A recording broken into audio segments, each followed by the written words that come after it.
Hearing none, please do the vote.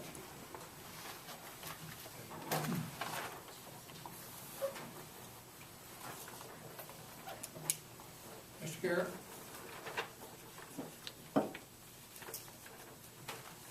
Seven yeas, no nays. Motion award submitted. The bid is awarded.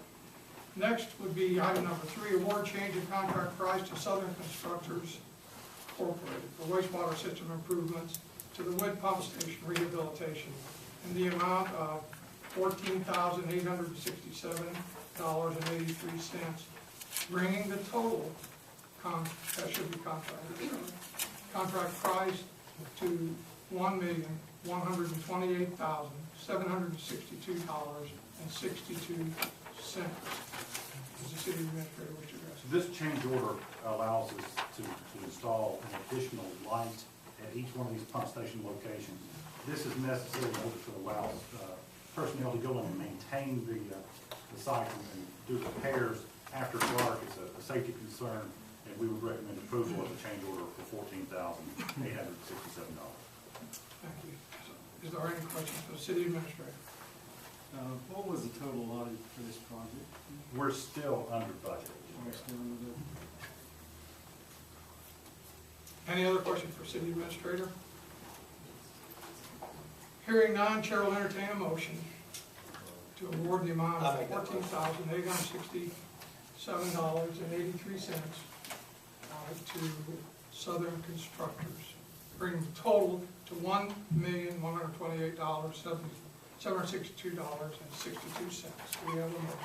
Have a motion by Councilmember LaBelle. Do we have a second? We have a second by case of Councilmember Center. Is there any discussion? Hearing none, please enter your vote.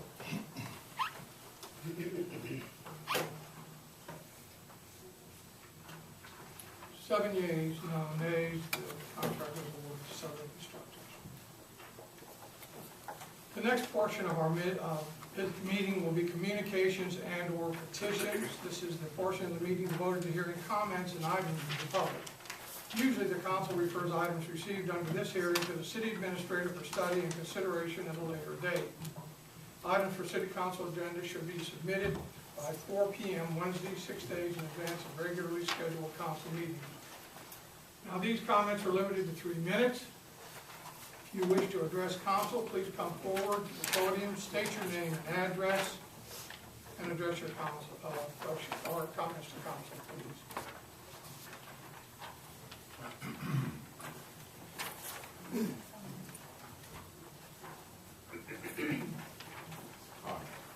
Evan McKinley, 115 East North Street. First, due to what some people have said to me, I am not representing any organization or group up here, just me. I'm not a spokesperson for Citizens for Financial Accountability or anybody. Whether I agree or disagree with any organization or not. In fact, the only organization I'm a member of at this time is First Baptist Church. So, just for the record. And I'm not saying that to say I go to church. I know that while you have this ongoing thing about the appointment of someone to the Morris County Utilities Commission, there's one thing that I hope you consider, whoever you decide to approve, and that is that when a person applies currently to LIHEAP, which is the Low-Income Heating and Energy Assistance Program run by the federal government, for help on utility bills, right now the Morris County Utility Commission has a different policy than Appalachian Electric. Appalachian Electric, when they get the voucher from the LIHEAP organization, they immediately credit that person's account with the money, even while they're waiting on the money to arrive from the government. Morris County Utility Commission, on the other hand, when you give them the voucher, they do not credit the account, and if that money from the government arrives after your next electric bill comes due, then you've got a late fee on that one too, even though they already had a voucher. And Kim Paxton, who is the director of LIHEAP, told me about this, how she had in the past gone to George Benjamin of the Utility Commission and asked him to have his policy be in line with Appalachian Electric, and he basically said no, according to her, that if you do it for one person, You gotta do it for everybody. And, I, last week myself, mentioned this to, Greg Fleener, the marketing director of Utility Commission here. And he spoke to Stewart, who is the supervisor, I understand, of, customer service. And he said, that Stewart said he was not aware that their policy was different than Appalachian Electric. And he called Appalachian Electric Stewart, found that out, and said to Mr. Fleener that he would pass that along.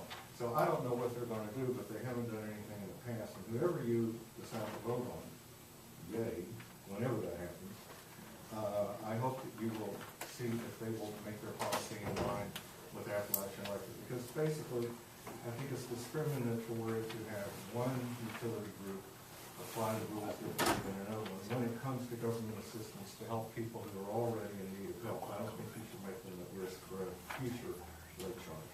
Thank you very much. Thank you for your comments.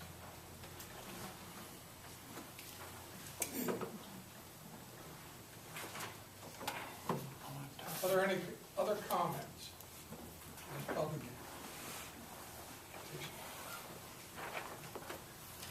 My name's Carl Murphy. I live at 1101 West Road.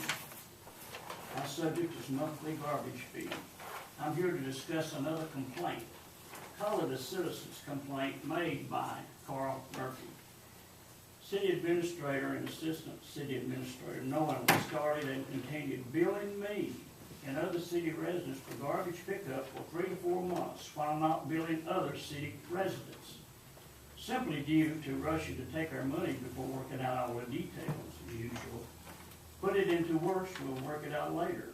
Council must understand I'm not asking to go back and bill citizens who receive free garbage pickup 3 to 4 months while I and others pay.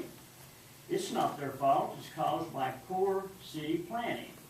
I'm asking this board of officials to suspend me and other residents in this situation from paying monthly garbage fee for a number of months equal to number of months other residents receive free garbage pickup. When all residents have been charged equally, put our fee back on the monthly bill.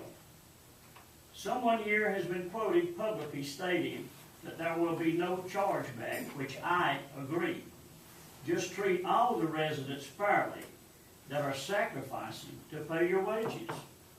I have a attached copy of official complaint with corrective action pertaining to city policy for review, and I do require a response. Thank you, Mayor. May I? Give it to one of the elders.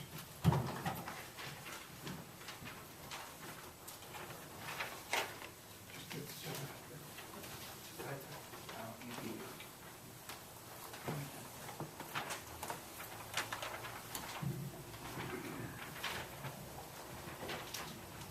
Mr. Mayor, We need your name and address. my name is Taylor Ward. I live at 713 East Second North. I appreciate you letting me say my little piece up here tonight. Unfortunately, I'm here to express my displeasure and my concern over the agenda change some of you council members are going to try to push through this evening. With all of the other problems and opportunities facing this city, you should be applying all of your efforts to the betterment of the city rather than your continued efforts to discredit and totally neutralize our mayor. The general consensus is this is a fight between the mayor and George McGovern. That is wrong, totally wrong. This has become a war between certain council members and the mayor because he refuses to come over with the rest of us, as one of our senior members said here in a council meeting just a few weeks ago. The mayor ran on a platform of change, real change, and has stuck with his platform. Thus far more than the other two members, new members, have done. Personally, I don't care if George McGuffin stays on the MUC board for 36 more years. What I do care about is the way some of our council members are trying to assure his reappointment. Some of our council members are willing to override the voters, even block them from voting, on a bill that was originally passed by a 72% margin in 2001. Your attempt to circumvent the voters and neutralize the mayor while denying us the right to vote is despicable and downright un-American. This goes for the 5 council members, Senator Sutherland and Representative Don Miller. This is homegrown politics, and it should be handled by the local voters, not the state legislature. It certainly should not be handled behind our backs. Now, you have this planned agenda change whereby you cancel the communications from the mayor, then move the public forum to the end of the meeting. This prevents discussion prior to your votes on current issues such as MUS appointments.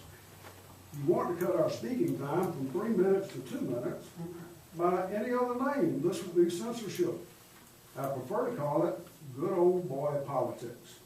I understand you're also going to expand the grounds for removal of citizen speakers. How convenient for you, at your own discretion, to be able to call a speaker out of order, then have the council vote for their expulsion, knowing you have 4 or 5 dependable votes. Don't be fooled by the number of empty seats in this council room.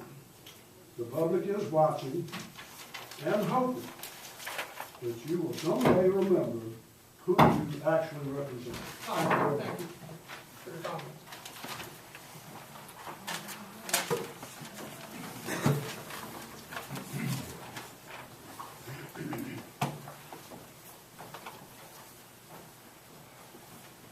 I'm William Martin. I live on 138 Highland Drive, and I've been up here several times.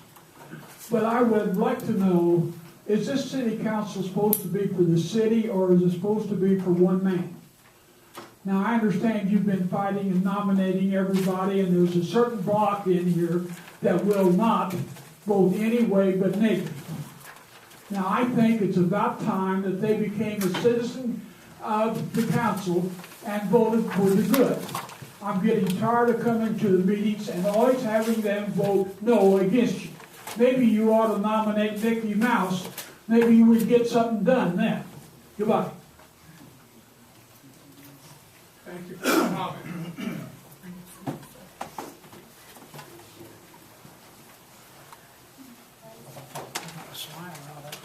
My name is Gwendolyn Holden. I live at 2343 Silver Springs Road. I'm here to discuss, since we're doing all the annexation out on David Crockett, on 25B on the new David Crockett Highway out there, and we're doing all that bulldozing and all that stuff. I don't know how many years it's been since we've had liquor by the drink, but you know, I'm still waiting for those restaurants to come. I work in Sevierville, and I go over to Red Lobster and Olive Garden and all those restaurants over there and spend my money. I'd like to spend my money here. And you know, you all said they were just dying to get here. It was in the paper, but they just couldn't hardly wait to get here. So I'm waiting for those restaurants. I hope that we will get them sooner or later before I pass on. Thank you. You come down my place and some. And Gene, I do, and I love your food. And I love your $5 in your menu. Thank you. You're Thank you for welcome. your comments.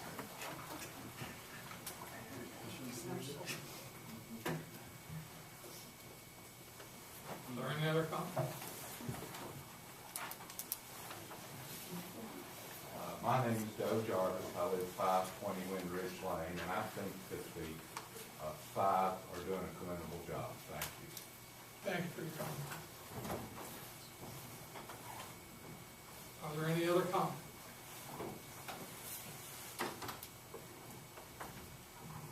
I hear none. We will now close the communications and petitions section of our meeting. The next thing on the agenda will be resolutions. First resolution, number, sorry, I know we're moving fast. 04-12. Say that again.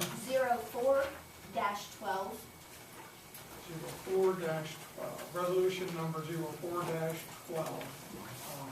This is a resolution by City Council of the City of Morristown, Tennessee, authorizing an interfund loan from the general fund to the sewer fund in the principal amount of $573,632.84. Does the city administrator wish to address it? Yes, Mr. Mayor, this resolution would begin the process. As council's aware, we cannot make interfund transfers without the prior approval of the comptroller's office. This resolution is the first step in beginning that process.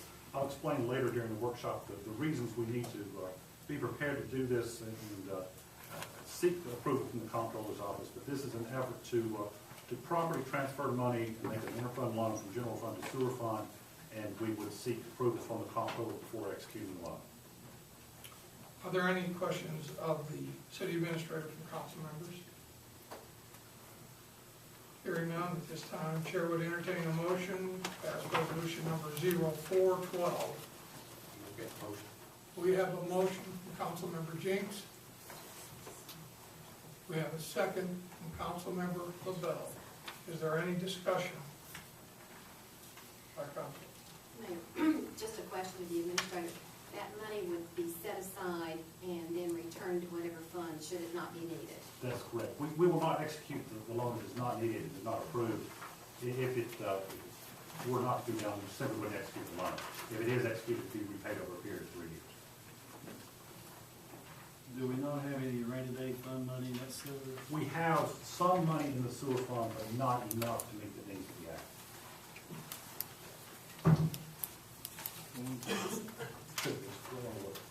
Are there any other discussions? Hearing none, please enter your vote.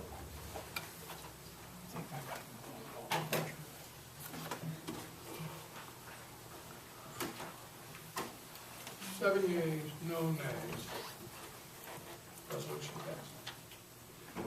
Next item for council will be introduction and first reading of ordinances. This is first ordinance number 3436. This is to set a public hearing for February the 21st, 2012. An ordinance of the city of Morristown, Tennessee, amending the city ethics ordinance number 3248, adopting the MTS model. Would city administrator like to address this? Mr. Mayor, in reviewing our existing ethics ordinance, I learned that we kind of jumped the gun in terms of our comrades across the state. MTS developed a model ordinance that has been in place in most localities. It has been pre-approved by the comptroller's office, which must approve your ethics ordinances. This is an effort to come into line with the guidelines put forth by MTS and the comptroller. We would recommend approval on first reading. Are there any questions of the city administrator? Dick still doing it? Oh, there you Yes, I'm here. go. I didn't see you, so I thought you left. Can you explain what's wrong with our ethics right now? Is The present there, present ordinance, some of you will recall that when the state enacted the ethics legislation, the law itself said that MTS was tasked with making model ordinances. And they had something like a year, 18 months to get that done. Our mayor at that time had been in the state legislature, and I think the governor and his staff had adopted an ethics policy already. And he wanted to make an effort to go ahead and get a policy approved before we ever got the model from MTS. So I guess to answer your question directly, I'm responsible for the original one, which doesn't really follow the MTS model in several important respects. And because now we have some rulings on ethics based on the model ordinance, it would make sense, I think, to adopt that, what most other cities have done.